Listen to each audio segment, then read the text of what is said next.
Assalamualaikum warahmatullahi wabarakatuh. Perkenalkan, nama saya Nuraisa Najla dari kelas Jurnalistik 2A. Ini NIM saya. Di sini saya akan menjelaskan 12 materi yang lalu yang sudah dipelajari dari perkuliahan selama 1 semester ini. Materi yang pertama yaitu dari kelompok 1, ilmu pengetahuan dan sosiologi.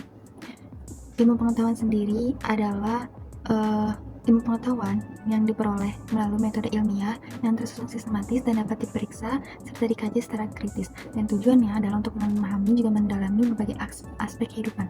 Asal-usul ini timbul dari hasrat manusia yang ingin mengetahui aspek-aspek kehidupan yang belum dipahami dalam materi sosiologi. Nah, penjelasan ilmu sosial itu sendiri adalah ilmu yang mempelajari masyarakat dan interaksi sosial. Sifat-sifat utama dari ilmu sosial ini, yang pertama ada empiris, yang kedua ada teoritis, yang ketiga ada kumulatif, yang keempat ada nonetis. Materi kedua yaitu sejarah dan metode sosiologi. Pada abad ke-19, Auguste Comte, yaitu seorang filsuf dari Prancis yang dikenal sebagai bapak sosiologi ini, yang menulis beberapa buku yang memperkenalkan pendekatan-pendekatan umum untuk mempelajari masyarakat. Sejarah sosiologi di Indonesia itu sendiri, yang pertama ada ajaran Nolangreh. Ajaran ini disusun oleh Sri Paduka Mangkunegoro IV dari Surakarta dan mengajarkan tentang perilaku manusia. Ada juga dari Ki Hajar Dewantara yang dikenal sebagai Bapak Pendidikan Indonesia, yang memberikan sumbangan besar dalam bidang sosiologi dengan konsep kepemimpinan dan kekeluargaan Indonesia. Nah, konsep-konsep ini diterapkan dalam praktik di organisasi pendidikan taman siswa. Tujuan sosiologi ini awalnya berkembang sebagai dasar untuk tujuan lain, seperti tata hubungan antar manusia, juga pendidikan. Materi yang ketiga yaitu proses sosial dan interaksi sosial. Definisinya itu adalah cara-cara berhubungan antar individu, juga kelompok dalam masyarakat untuk menentukan sistem dan bentuk hubungan serta merespon perubahan yang mengganggu pola kehidupan. Nah, interaksi sosial ini sendiri merupakan pengaruh timbal balik antara berbagai segi kehidupan sosial, politik, ekonomi, juga hukum. Contohnya, ketika mempelajari interaksi sosial antara suku bangsa atau antara golongan terpelajar dan golongan agama untuk membantu pembinaan bangsa dan masyarakat. Materi yang keempat yaitu adalah kelompok sosial dan kehidupan masyarakat. Definisi dari kelompok sosial itu sendiri adalah kumpulan orang dengan kesadaran bersama akan keanggotaan dan saling berinteraksi. Pembentukan ini terbentuk melalui interaksi seperti kontak, komunikasi, kerjasama, akomodasi, asimilasi, dan akulturasi. Intinya, kelompok ini karena manusia tidak dapat hidup tanpa berkelompok, yang memungkinkan mereka untuk meneruskan keturunan dan memenuhi kebutuhan dalam hidup mereka. Materi yang kelima yaitu tentang masyarakat dan kebudayaan. Kebudayaan adalah produk dari seluruh proses sosial yang dijalankan oleh manusia dalam masyarakat terkait dengan budi atau akal. Ini menurut Konca Ningrat. Nah, asal kata kebudayaan itu dari Sanskerta budhaya, yang artinya budi atau akal, dan dari Latin colere, yang artinya mengolah atau bertani. Hubungan ini ada menurut dua aspek, yaitu antropologi dan sosiologi. Peran sosiologi dalam kebudayaan yaitu untuk mengkaji bagaimana interaksi sosial melahirkan pola kebudayaan dan bagaimana lembaga masyarakat memiliki kebudayaan tertentu dan interaksi antar kelompok ini dengan budaya yang berbeda. Materi yang keenam yaitu lembaga sosial dan kemasyarakatan. Awal mulanya ada sejak masyarakat mengenal kehidupan bersama berdasarkan perbedaan umur, kepemimpinan, dan kekayaan. Semakin kompleks masyarakat, semakin kompleks juga sistem lapisannya. Menurut pandangan Aristoteles, terdapat 3 unsur dalam negara, yaitu yang pertama kaya, yang kedua miskin, dan yang ketiga kelas menengah. Kaitannya dengan lembaga sosial adalah untuk membantu menentukan dan memelihara stratifikasi sosial melalui pembagian hak, kewajiban, dan peran dalam masyarakat.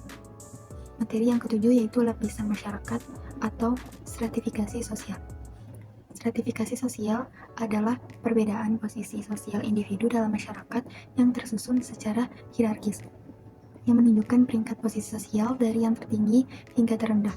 Pengelompokannya berdasarkan sosial, budaya, ekonomi, atau politik dalam lapisan-lapisan yang berjenjang. Dasar pembedanya ada 4, yaitu ekonomi, status sosial, pekerjaan, dan kekuasaan. Contohnya, pada posisi sosial tertinggi, ada orang kaya, pemimpin, dan pejabat. Posisi sosial menengah, ada pegawai dan pengusaha kecil. Posisi sosial terendah, ada pekerja kasar, petani. Stratifikasi sosial mencakup seluruh posisi sosial dalam masyarakat yang menunjukkan hierarki dari yang tertinggi hingga yang terendah berdasarkan berbagai faktor seperti ekonomi, status, pekerjaan, juga kekuasaan.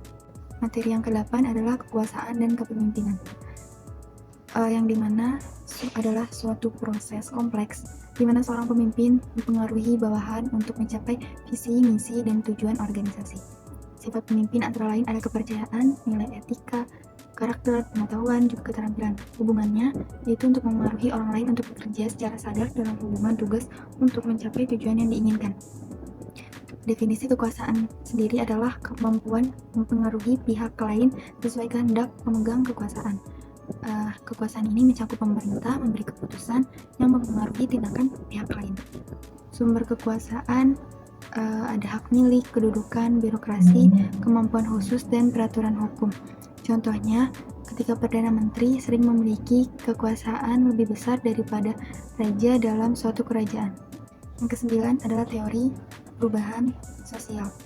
Studi perubahan sosial ini mencakup 2 dimensi. Yang pertama, dimensi ruang, yang menyertakan wilayah di mana perubahan sosial terjadi, serta konteks historis di wilayah tersebut. Yang kedua, dimensi waktu, yang meliputi masa lalu, sekarang, dan masa depan dalam studi perubahan sosial.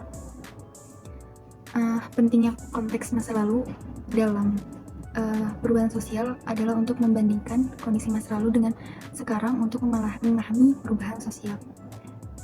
Teori perubahan sosial adalah konsep yang menjelaskan perubahan karena ketidaksesuaian antara unsur-unsur sosial dalam masyarakat yang menciptakan pola kehidupan baru. Faktor pengaruhnya adalah faktor melalui internal juga eksternal dalam masyarakat. Teori perubahan sosial menjelaskan adanya perubahan dalam struktur dan fungsi masyarakat akibat ketidaksesuaian antar unsur sosial. Faktor eksternal dan internal masyarakat ini yang mempengaruhi suatu perubahan sosial. Materi yang ke-10 adalah masalah sosial dan program penanggulangan.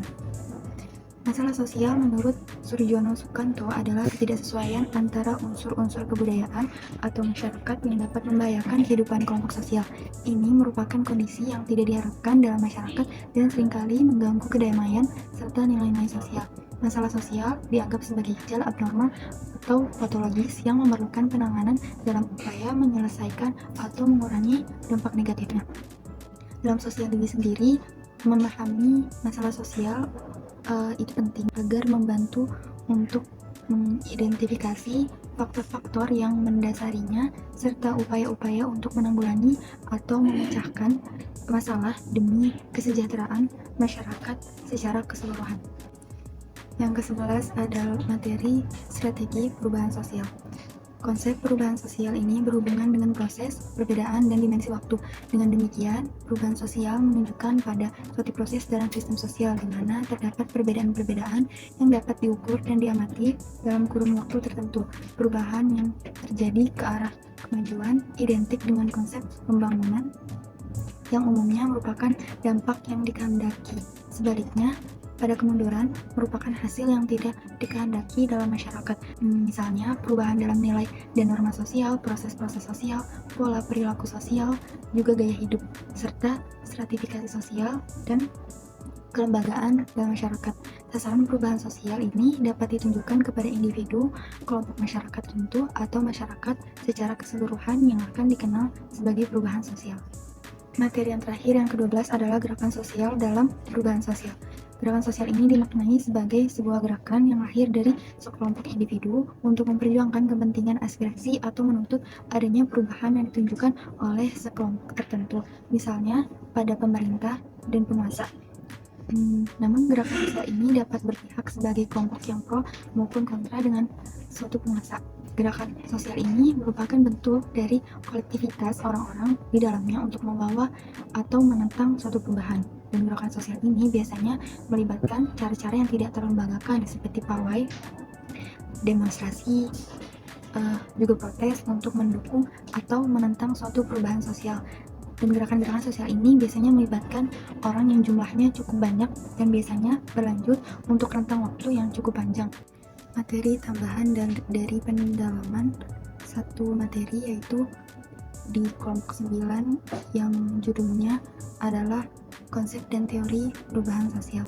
Timbulnya perubahan sosial ini bisa disebabkan dari berbagai sumber seperti pertumbuhan penduduk yang akan menimbulkan perubahan ekologi dan dapat menyebabkan perubahan tata hubungan antar kelompok-kelompok sosial. Dan timbulnya perubahan masyarakat juga terdapat dari sebab-sebab karena majunya ilmu pengetahuan, teknik, dan penggunaannya di dalam masyarakat. Perubahan-perubahan ini adanya pertambahan harapan dan tuntunan manusia dalam komunikasi, transportasi, dan urbanisasi. Dan semuanya ini memiliki pengaruh dan mempunyai akibat karena terdapat perubahan masyarakat atau bisa disebut social change. Dalam perubahan sosial itu sendiri ada teori-teorinya. Yang pertama ada teori perubahan sosial, yaitu teori evolusi, teori siklus, teori fungsional, dan teori konflik. Menurut ahli sosiologi, itu yang pertama ada menurut Auguste Comte, yang kedua ada menurut Karl Marx, yang ketiga dari Emile Durkheim, yang keempat Max Weber, dan yang kelima dari Ibnu Khaldun. Dan dalam merespons dalam perubahan sosial itu diperlukan kearifan, juga pemahaman yang mendalam mengenai nilai, arah program, dan strategi yang sesuai dengan sifat dasar perubahan itu sendiri. Dan perubahan sosial ini pun ada dampak positif juga ada dampak negatifnya.